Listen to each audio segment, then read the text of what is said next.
The sound was sharp, a metallic crunch that cut through the quiet like a scream in the dark. I turned just in time to see the back wheel of her SUV slam down on Ava's wheelchair, bending the frame inward like paper. My daughter's body was thrown sideways, limp, helpless, landing face first on the hot concrete of our driveway. Her coloring book fluttered to the side. Her glasses cracked beneath the impact. For a second, I didn't move. My brain refused to process what I had just seen. And then the screaming started. Mine, my wife's, Ava's. I dropped the bag of groceries I was carrying and ran. The twisted metal was still groaning under the weight of the tire as I reached her, heart pounding so hard I could barely hear. Ava was conscious but sobbing, clutching her arm. Her knees were scraped raw. Her chair, the custom one we waited 4 months for, was shattered. And standing there less than 10 feet away was our neighbor, Lorraine. Karen. She didn't run. She didn't kneel down to help. She didn't even look shocked. She stepped out of the car, looked at us, and without even a hint of concern said, "You really shouldn't park like that. It's a violation of HOA policy." I couldn't believe it. My daughter had just been hit, her wheelchair destroyed, her body bruised and bleeding, and this woman was already blaming us for where we parked. Never mind that we were in our own driveway. Never mind that the HOA had sent us 3 citations that week alone for our van being too large, despite it being the only vehicle that could transport Ava and her equipment. Never mind that she'd been complaining about us cluttering the curb with our ramps and loading devices. My daughter was crying on the pavement, and she was quoting rule books. I should have known then this wasn't an accident to her. It was justification. And that was the moment I realized we weren't just fighting for access or fairness anymore. We were fighting for our child's safety, for her right to exist without being blamed when someone runs her over. This is the story of how an HOA Karen ran over my disabled daughter's wheelchair and then blamed our parking. We moved into Redwood Pines because we thought it would be safe.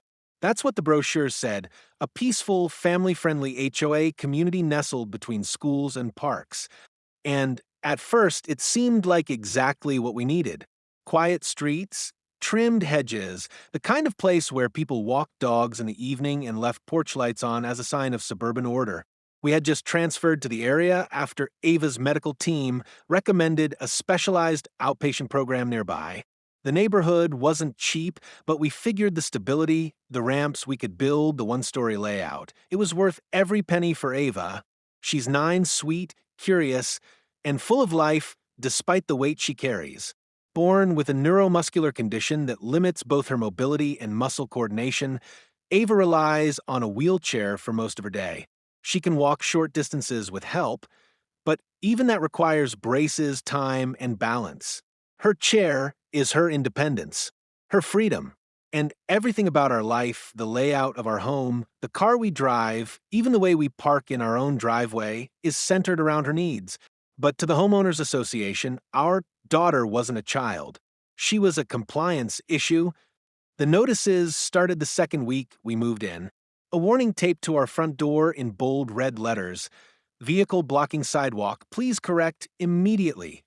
Our van, a modified Dodge with a side ramp for Ava's chair, was parked partially over the edge of our driveway, not blocking the sidewalk, but close. Close enough, apparently, for a violation. I didn't think much of it at the time. I adjusted the parking, chalked it up to a misunderstanding. But the letters kept coming. Unauthorized exterior modification, because we installed a temporary folding ramp outside the garage. Excessive noise, because Ava's occupational therapy sessions, done in our living room with the window open, involved counting and rhythmic clapping. Non-conforming yard storage, because Ava's walker, too bulky to bring inside every time, was left neatly beside the porch. Each letter came signed, not with a name, but with the HOA logo. But neighbors whispered the same name every time, Lorraine, or as they called her, Karen. Lorraine lived 3 houses down across the street and slightly elevated. Her porch gave her a perfect view of ours. She'd been on the HOA board for over 10 years, and everyone knew it. She didn't walk her dog, she patrolled, clipboard in hand, sunglasses on, moving slowly from curb to curb like a prison guard doing rounds. The first time she spoke to me, she wasn't interested in introducing herself. "You can't leave that chair out overnight," she said, pointing to Ava's wheelchair. "It attracts attention." I stood there, stunned, unsure how to respond. Was she concerned about theft? Safety? "No, we've got appearances to maintain," she added. "The bylaws are clear." I tried to explain that the chair was being charged in the garage and that Ava used her backup chair for school. She didn't care. She was already walking away, mumbling something about rules and respect that set the tone for every interaction that followed. Over the next few months, Lorraine escalated from passive-aggressive to outright hostile. She began photographing our driveway at odd hours. Once, I saw her crouch behind her hedge with a phone, snapping shots as I helped Ava into the van. Another time, she marched up during a physical therapy session and complained that the metronome Ava was using for coordination was disruptive. Her favorite phrase became, "This isn't a care facility, it's a residential community." The implication was always the same: your child doesn't belong here. This isn't built for people like her. And by extension, not for people like us. It wasn't just Lorraine, either. The HOA meetings began to feel colder. Neighbors who once waved now nodded stiffly. One asked if we planned on staying long. Another asked if our modifications, the widened entry, the grab rails, might lower their home value. And still, we tried to play by the rules. We moved the van as far up as possible. We stored the walker inside, even though it meant dragging it through the carpet every evening. We kept Ava's sessions quiet, kept the doors closed, even in summer heat. We tried. We really tried. But the more we complied, the more Lorraine seemed to test our limits. Once, she left a typed note under our welcome mat that read, "Families like yours would be better served in accessible housing communities." Another time, she filed a formal complaint claiming that Ava's wheelchair ramp was obstructing visual symmetry on the block. When we brought these concerns to the HOA president, he shrugged. "She's within her rights to file complaints," he said. "If you feel targeted, maybe consider attending our meetings to address concerns." As if we hadn't tried. As if we hadn't voiced our fears. But how do you confront someone who hides behind rules like a weapon? Lorraine never shouted. She never threatened directly. But her message was always clear: you are unwanted. And she knew how to push without getting her hands dirty. She knew the language of legalese, of concerns, of compliance. She wore HOA policy like armor and wielded fear like a scalpel, sharp, precise, and always just short of punishable. What we didn't realize, what we should have seen coming, was how far someone like Lorraine would go when the rules no longer gave her enough control. She had spent months trying to push us out, but when that didn't work, she simply stopped caring who got hurt. That day in the driveway didn't come out of nowhere. It came after a slow, deliberate unraveling of basic humanity, masked behind regulations, disguised as community standards. And the most terrifying part? We weren't the first family she targeted, but we were the first to. It was a Thursday morning just past 9 a.m., and the air was already thick with the heat of late summer. The sun hung high and unbothered, casting long shadows across the driveway as birds chirped from the eaves. Ava had woken up early that day, excited. It was her second-to-last therapy session before she would graduate from a major stage in her mobility program. She was proud. She even asked if we could stop for ice cream afterward, her soft voice bubbling with rare confidence. My wife packed her snacks, and I went outside to start loading the van. Ava, as usual, asked to wait in the driveway, something she loved. It made her feel included, part of the action. So I helped her into her chair, strapped her in safely, and parked her on the lower side of the sloped driveway near the van's ramp. She sat there with her sun hat tilted forward, her coloring book balanced on her knees, sketching uneven shapes with a purple crayon as I carried her walker and portable seat into the van. I must have gone inside twice to grab things we forgot: extra water, her medical bag. Each time, I glanced out the window and smiled at the sight of her calmly coloring in the sun. Then, Suddenly, I heard tires screeching. Not violently, just fast enough to sound wrong. Then came the thud, the sickening crunch of metal collapsing under pressure. And then the sound that will never leave me, Ava's scream, sharp, panicked, silenced too quickly. I dropped what was in my hands and ran outside, heart thudding against my ribs like a war drum. What I saw made my legs buckle.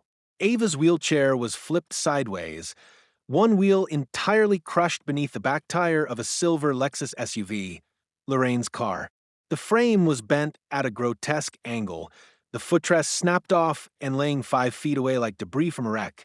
Ava was on the ground beside it, one arm curled under her, the other reaching for me, her face twisted in pain and terror.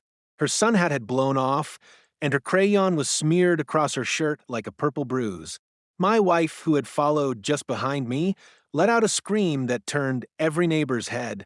I dropped to the pavement, scooping Ava into my arms, ignoring the blood on her knee, the limpness of her leg, the trembling in her fingers. She couldn't speak. Her eyes were wild with fear, mouth open, silent sobs shaking her body. I kept saying her name, again and again, trying to keep her from passing out. My wife was on the phone with 911, her voice cracking, the words tumbling out faster than her breath could carry them.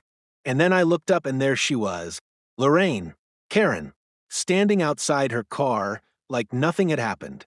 No panic, no urgency. Just a stiff, judgmental scowl on her face, arms folded like she'd just caught us littering. "I told you that van sticks out too far," she said flatly. "It's hard to see around it." I couldn't believe what I was hearing. "You hit my daughter," I shouted, unable to hold back the rage. "You ran over her wheelchair. She was sitting right there." Lorraine didn't flinch. She gestured casually toward the HOA newsletter still crumpled on our doorstep. "You've had multiple warnings. That van shouldn't be parked this way. It violates our setback rules." I couldn't see past it. I stared at her, mouth open, Ava still crying in my arms, and I realized she wasn't sorry. She wasn't shaken. She wasn't even trying to pretend. She was building her defense in real time. She wasn't looking at Ava as a child who could have died. She was looking at us as a family who had broken a rule and who now, in her mind, deserved what we got. The ambulance arrived 7 minutes later. Ava was taken on a stretcher, her leg splinted, her chest rising in uneven, panicked gasps. A crowd had gathered, neighbors peeking from behind hedges, some filming, others whispering. Not one of them came forward. Not one offered a statement. The paramedics asked Lorraine to step back. She argued, loudly, that it was an accident caused by illegal driveway obstruction and that if the HOA had taken action sooner, this wouldn't have happened. My fists clenched so tightly, I thought I'd snap a bone, but I couldn't lose focus. I rode in the ambulance with Ava while my wife stayed behind to speak to the police. She later told me that when an officer asked Lorraine if she had checked her mirrors before backing out, she said, "Well, I assumed they'd follow the rules. I didn't expect a child to be sitting in the path." She never once said Ava's name, never asked if she was okay, never admitted that maybe, just maybe, she had acted too quickly, too carelessly, too cruelly. At the hospital, doctors confirmed Ava had a dislocated shoulder and deep tissue bruising across her lower back. Thankfully, no internal bleeding or broken bones. But the trauma was evident. She flinched at every sound, refused to be touched, wouldn't even look at the nurses. The doctor, kindly but cautiously, asked us what had happened. When we told him, his expression darkened. "You need to report this," he said. "This wasn't just negligence. This was targeted." And he was right. This wasn't just a mistake. It was a moment built on months of hostility. Lorraine had complained about our parking dozens of times. She had taken photos, sent reports, demanded the HOA fine us for our van. And when they didn't move fast enough, she acted on her own. Maybe she didn't mean to hit Ava. Maybe. But she backed out knowing that Ava could be there, knowing that her chair was always near the van, knowing that our family moved slowly, cautiously, differently. And she backed out anyway, with enough force to crush aluminum, to tear fabric, to flip a child. It was the day we stopped pretending we were safe in our own neighborhood. The day we realized that some people don't need weapons to hurt you, they just need power, indifference, and a set of HOA rules they can twist into a weapon. Lorraine didn't run us over by accident. She ran us over because she had already convinced herself we didn't belong. From the moment the police began their preliminary questions, Karen had her excuse prepared like she'd rehearsed it in front of a mirror. She never once asked how Ava was doing. Not even a whisper of remorse escaped her lips. Instead, she jumped straight to deflection, framing the entire incident as a parking violation gone wrong. "I couldn't see around their van," she told the responding officer, her voice clipped and matter of fact. "They always park too close to the edge of the driveway. I've filed multiple complaints. It's dangerous." Then, without hesitation, she added, "And honestly, I didn't know a child was there. I assumed no one would be sitting in the driveway. That's not safe, especially not in a wheelchair." I stood there listening, my fists clenched, Ava's blood still drying on my shirt, and all I could think was, she's not even pretending to care. She looked at my daughter's trauma as nothing more than collateral damage in her ongoing war against our presence. But Karen didn't stop there. She pulled out her phone, showing the officers dated photos of our van taken over several weeks.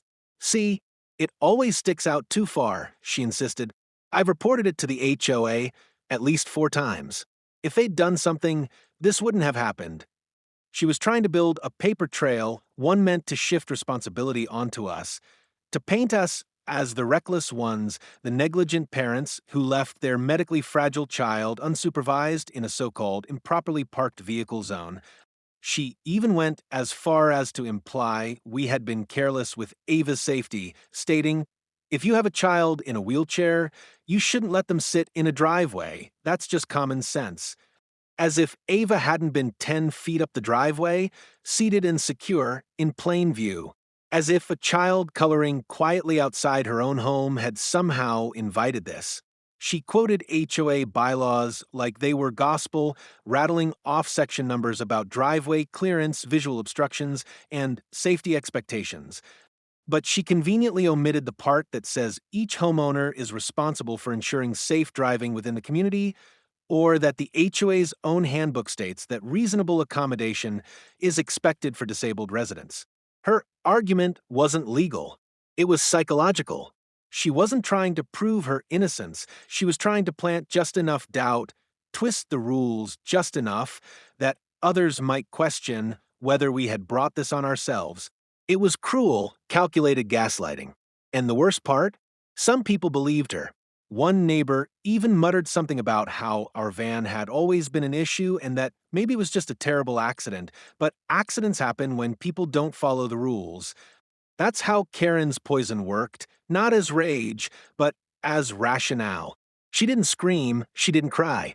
She calmly reframed our daughter's near-death experience into a bureaucratic misunderstanding, a technicality, a tragic consequence of noncompliance. She tried to bury the violence under HOA regulations and parking diagrams, all while Ava lay in a hospital bed with bruises on her spine and a shoulder wrapped in gauze.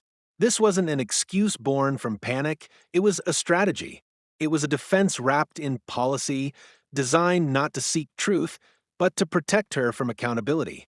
And that, more than anything, showed us what kind of neighbor we were dealing with. Not one who made a mistake, but one who believed the rules were her shield, and our daughter was just another casualty in her fight to enforce them. The days following the incident felt like living inside a nightmare that never ended, each hour stretching longer than the last, each breath marked by anxiety and disbelief. Ava remained in the hospital for 3 days, under observation for nerve inflammation and deep muscle bruising. Her dislocated shoulder had been reset, but the damage went beyond the physical. She refused to look anyone in the eye. When a nurse rolled a new wheelchair into her room, she turned away and started sobbing uncontrollably. That chair, once her symbol of freedom, had become a trigger for fear. She no longer wanted to sit in it, let alone be pushed in it. The independence we'd spent years helping her build vanished in seconds under the wheels of someone else's carelessness or worse, malice. At night, Ava asked why Ms. Karen hurt her. Was it because I was in the way? She whispered. No child should ever have to internalize that kind of guilt. And while we tried to shield her from the chaos outside the hospital walls, the storm had already begun to spread beyond our control. The incident, recorded in part by a neighbor's doorbell cam, found its way online. Within 48 hours, the footage was circulating through social media platforms, accompanied by hashtags like hashtag Justice for Ava, hashtag Disability is not a danger, and hashtag HO Nightmare. The reaction was explosive. Advocacy groups for disabled children, legal experts, even a few celebrities reposted Ava's story, demanding that local authorities act swiftly. People were outraged, not just by the impact itself, but by Lorraine's chilling lack of remorse and her absurd attempt to blame the family she had injured. Still, the HOA's official response was as cold as the asphalt Ava had bled on. 3 days after the incident, they released a public statement that read more like legal insulation than community concern. The Board of Redwood Pines expresses its deepest sympathies to all parties involved in the unfortunate driveway incident. While we await a full investigation, we remind all residents to adhere strictly to parking guidelines and safety protocols for the well-being of the neighborhood. That was it. No mention of Ava's name. No call to support a recovering child. No condemnation of a woman who had weaponized HOA regulations to justify hurting a disabled neighbor. They treated our daughter's pain as a situation to be managed, not a life that had been violently disrupted. And behind closed doors, it was worse.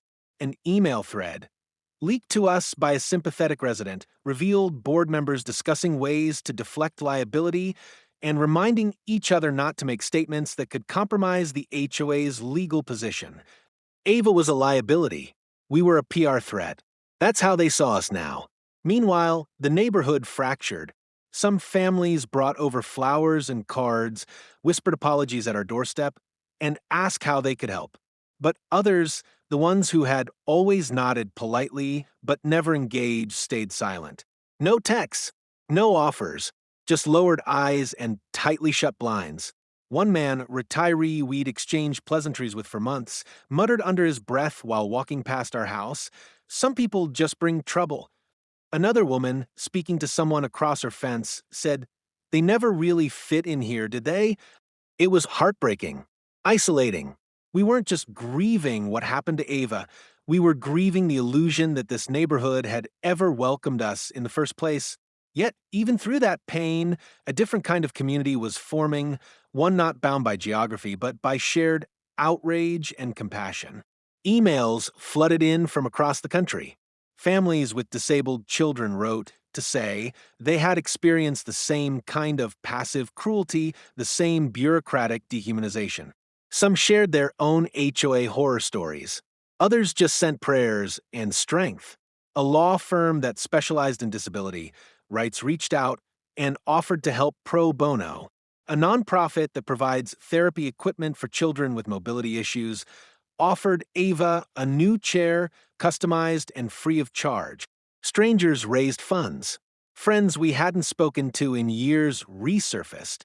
All of it reminded us that while some people like Lorraine hide behind fear and rules, far more people choose empathy. But for Ava, the world had changed. She didn't want to go outside anymore. When we pulled into the driveway after her hospital discharge, she stared blankly at the space where it had happened, where the coloring book still lay, sun-faded and rain-streaked, untouched since the day everything broke. She asked to go through the back door. And so we did.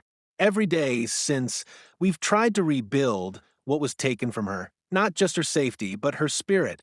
And every day, we're reminded that recovery doesn't only happen in hospitals. It happens in courtrooms, in community meetings, in the quiet choices people make to stand up or stay silent. It happens when neighbors decide whether to turn away or step up. This wasn't just a tragic accident. It was the result of unchecked power and a community that allowed one person's paranoia to grow into policy and then into harm. The aftermath showed us everything: who cared, who didn't, and who would rather protect rules than protect a child. But it also lit a fire in us, one we won't put out until someone, somewhere, is held accountable for what they did to Ava. Because what she lost wasn't just time in a hospital, it was trust, and that, more than anything, deserves justice. From the moment we decided to press charges, it felt less like seeking justice and more like walking headfirst into a wall of red tape, indifference, and subtle resistance from every institution we hoped would protect our daughter. When the police first arrived on the scene the day Lorraine ran over Ava's wheelchair, they took statements, measured distances, photographed the scene, but from the start, something in their tone made it clear they didn't see this as a crime. They kept using words like unfortunate incident and miscommunication as though Ava's crushed chair and injuries were the result of a scheduling error and not someone's reckless behavior. They questioned us politely, but skeptically, and spent far longer listening to Lorraine recount HOA regulations than asking why a grown woman didn't stop her vehicle when she saw a child in her path. She gave them documents, printed emails to the HOA, photos of our van parked across the driveway, citations she had filed months prior, all meticulously organized. They nodded, took notes, and then said the words that made my heart freeze. It may be difficult to prove intent here, and just like that, the narrative shifted. It wasn't about what happened. It became about what could be proven, what she believed, what she felt, whether she thought her view was obstructed, as if Lorraine's feelings had more legal weight than Ava's body lying in the hospital. When we asked about charges, the lead officer said the case would be forwarded to the district attorney's office for review, but that most likely this will be considered civil. Civil, like a parking dispute or a landscaping disagreement, not a disabled child being injured in her own driveway. We hired a lawyer within the week, someone experienced in disability advocacy, and he immediately saw the same pattern we feared: stalling, hedging, and a quiet but unmistakable attempt to sweep everything under the legal rug. He filed a formal demand for investigation, a personal injury claim, and a request for ADA enforcement. Because while the criminal justice system was treating Ava like a case too complicated to pursue, we knew this incident wasn't just a personal grievance. It was a violation of federal disability protections, and the moment HOA policy was used to justify physical harm to a disabled resident, it became much bigger than a misunderstanding. But even that path was full of roadblocks. The HOA lawyer responded with carefully worded denials and accused us of misrepresenting community policies in a public and damaging manner. They said Ava was unsupervised in an active driveway, ignoring the fact that I was steps away. They cited vehicle code regulations and driveway boundary laws, cherry-picking every rule that might paint Lorraine's actions as excusable. The implication was clear: our van was the real problem.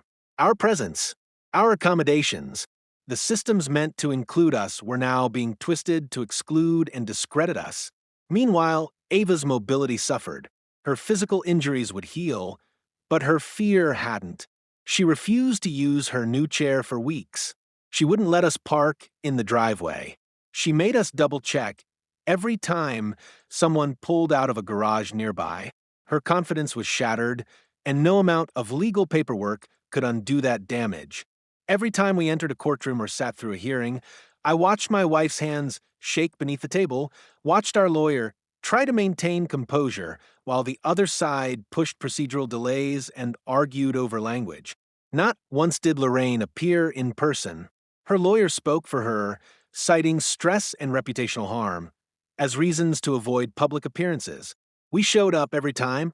We brought Ava's x-rays, her broken wheelchair, her torn shirt, but somehow her pain never felt like enough to shift the weight of the law. The judge reviewing the civil suit seemed sympathetic, but bound by technicalities, and the district attorney? Silent, still reviewing.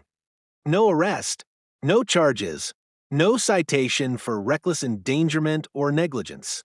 It became clear that when a system is built to protect structures, property rights, HOA rules, insurance protocols, it rarely knows what to do with broken people, especially when those people are already seen as different, as exceptions to the norm. Ava's disability, instead of amplifying the seriousness of what happened, seemed to make officials more cautious, more unwilling to push forward, as if her vulnerability somehow made things messy, eh? But messy doesn't mean unworthy. And so we kept fighting, not just for justice, but for acknowledgement. For someone to look our daughter in the eye and say, what happened to you was wrong and it mattered. That's what no one had done yet. Not the police, not the HOA, not Lorraine. And the longer it went on, the clearer it became that this wasn't just about Ava anymore.